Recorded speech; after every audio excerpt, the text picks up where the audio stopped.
Pinakitaan agad ni Kai Sotto ng isang slam dunk sa first half ng game itong si Horst Mikawa.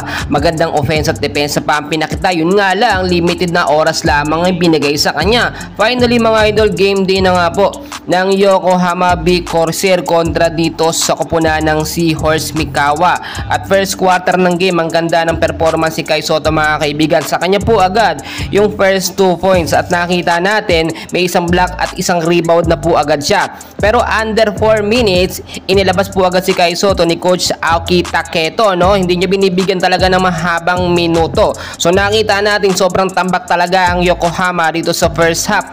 20 at 8 points naman itong B-Court sa first quarter. Pagdating ng second quarter mga kaibigan, no, ay ilang minuto pa saka pinasok ang ating pambato na si Kai Sotto, pero meron na siyang 6 points, 5 rebounds, isang assist at isang block. So bago matapos ang second quarter ng game, nakita naman natin umiral ang depensa ni Kai Sotto. Magandang momentum, mag chemistry na sana, pero limited na oras lamang ang binigay.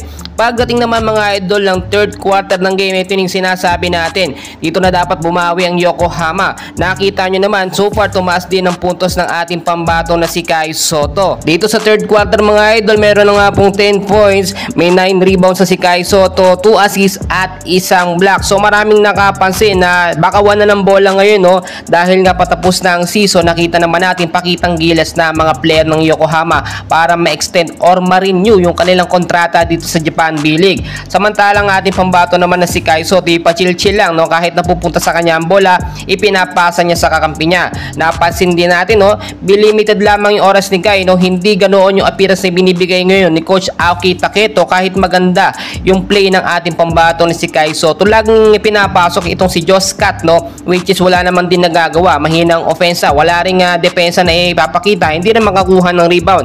Unlike sa ating pambato na si Kai Sotto, maganda yung offense at depensa sana na ipapakita. So pagdating naman po sa fourth quarter ng game, no, under 3 minutes, no, ang laki po ng kalamangan, no, nitong si Horst Mikawa, almost 22 points po. Pero wala pa rin po ang ating pambato na si Kai Sotto. Nakita natin dito, tila parang hindi na nga ipapasok si Kai. Pero ang problema dito, yung bola talaga napakabihirang maipasa kay Kai Sotto. At yung Yuki and Kai Sotto tandem, napakabihira po natin makita. Medyo walang gana din si Kai Sotto maglaro, pati si Yuki, dahil nga wala na silang pag-asang makapasok sa playoffs. But so far so good, maganda naman ang nakitang performance, no, at ng ating pambato na si Kai Sotto. With a limited time, no, ay maganda ang kanyang nagawa. So tuloy-tuloy po ang suporta sa ating pambato, no, babawi na lamang sila. Sa susunod na laban, meron pa silang 6 game and hopefully manalo na sila sa mga susunod na laban.